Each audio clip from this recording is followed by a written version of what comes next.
China और संकट एक दूसरे के पूरक है, यानी चाइना में परेशानी कम होने के बजाय लगातार बढ़ती चली जा रही है। लोग वहां पहले कोरोना से त्रस्त थे, उसके बाद कोरोना के नए नए वेरिएंट्स ने लोगों के नाक में दम कर रखा था। अब चाइना में बैंक क्राइसिस अपने चरम पर है। बैंक क्राइसिस की वजह से लोगों में पैसों को लेकर बेचैनी बढ़ गई है। लोग अब वहां की सरकार पर बिल्कुल भी भरोसा नहीं कर रहे हैं। इसलिए तो चाइना के हर चौक चौराहे पर धरना प्रदर्शन देखने को मिल रहा है। अब आइए चाइना के प्रॉपर्टी बाजार पर। चाइना का प्रॉपर्टी बाजार पूरी तरह से डूब गया है। एक दो नहीं बल्कि पूरे 5 करोड़ फ्लैट आज भी खाली पड़े हुए हैं। लोगों को अपने घर और फ्लैट के लिए किराएदार नहीं मिल रहे हैं। यहाँ तक कि चीन में हर 5वां घर आपको खाली मिल जाएगा।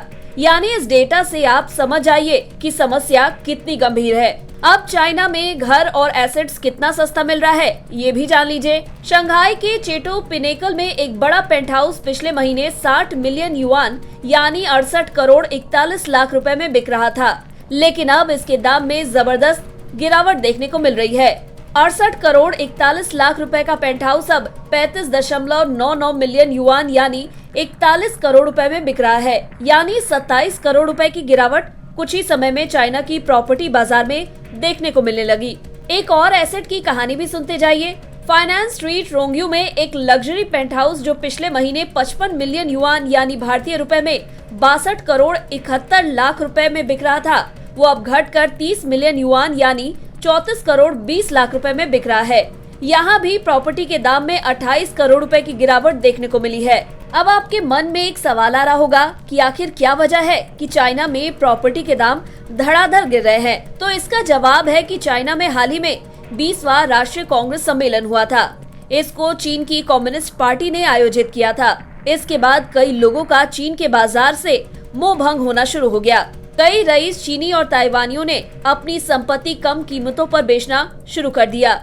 हालात ये है कि ताइवान के बिजनेसमैन अपने रेस्तरां, होटल और अन्य संपत्ति केवल कैश के लिए औने पौने दाम पर बेच रहे हैं। रियल एस्टेट मार्केट के एक्सपर्ट के मुताबिक चीन में ताइवान के लोगों ने संपत्ति बेचने का फैसला इसलिए किया है क्योंकि उन लोगों को लगता है कि चीन की नीति अब पहले जैसी नहीं रही। बता दें, चाइना के कई शहरों में प्रॉपर्टी के रेट 30 से 40% तक नीचे चले गए हैं। शंघाई में लग्जरी घरों के रेट में भी 40% तक की गिरावट आई है। चीन के कई रईस लोग अब देश छोड़कर भी जा रहे हैं। इसी वजह से भी वो अपनी प्रॉपर्टी काफी कम कीमत पर बेचकर भागने की फिराक में है।